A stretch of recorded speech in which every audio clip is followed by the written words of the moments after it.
À la suite d'une importante victoire dimanche dernier sur la route face au Redmond de l'Université McGill, les Patriotes de l'UQTR étaient de retour devant leurs partisans premier match à domicile en 2015. Et pour l'occasion, les Rams de l'Université Ryerson étaient les visiteurs du côté de l'Arena Claude-Mongrain.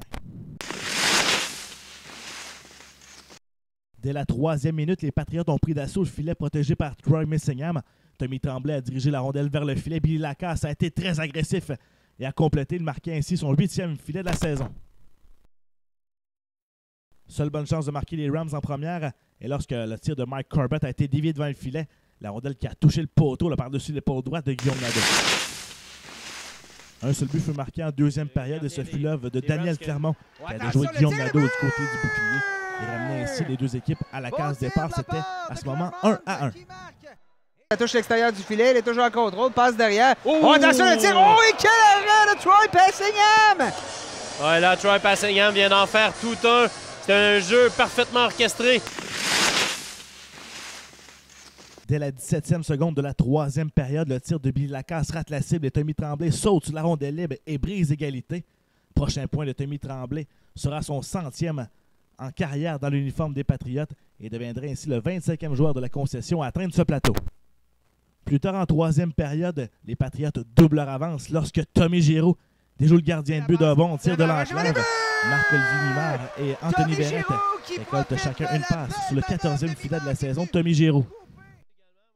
Entrée 2015 à domicile réussie pour les Patriotes de l'UQTR qui l'emportent par la marque de 3-1 sur Ryerson.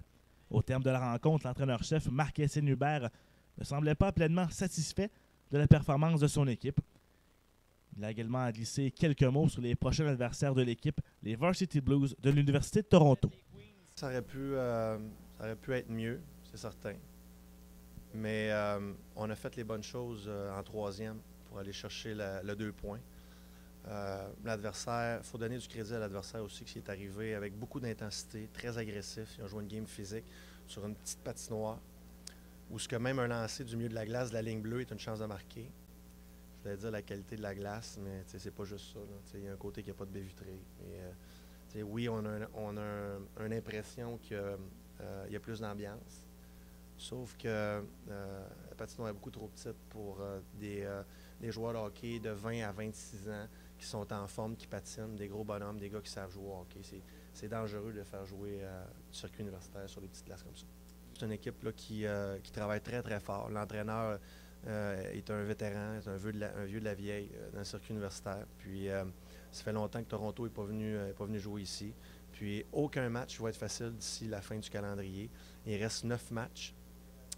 Avec le match de demain, il en reste 9. Donc, nous, on se bataille pour la première position. Puis chacun des matchs va être important. Puis chacun des matchs va être très difficile à remporter les 2 points. Ça, on sait ça. C'est comme ça depuis le début de l'année. Puis ça va être comme ça jusqu'à la fin de l'année. On n'a peut-être pas sorti aussi fort qu'on voulait. Mais je pense qu'on a sorti fort en 3e. Ça nous donnait un petit boost pour finalement gagner la game. Une bonne structure d'entraînement quand même. On avait 3 à 4 pratiques par semaine. C'est sûr que ce pas des games, mais ça reste qu'au moins la shape reste. Puis de ton bord, quand tu pars 2 semaines chez toi, il faut que tu fasses les efforts pour rester en shape aussi, parce que ça vient vite. On a eu 2 pratiques, puis c'était tout de suite McGill, fait que on n'avait pas le choix de faire les sacrifices.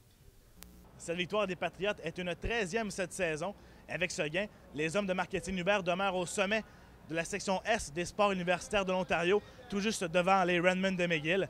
Les Patriotes ne chômeront pas très longtemps et seront de retour sur la patinoire du Colisée de Trois-Rivières cet après-midi à compter de 14 h, alors que les Varsity Blues de l'Université de Toronto seront les visiteurs. Le match sera également disponible à l'antenne de Patriote.tv dès 13 h 50. Simon Laliberté, Patriote.tv à Trois-Rivières.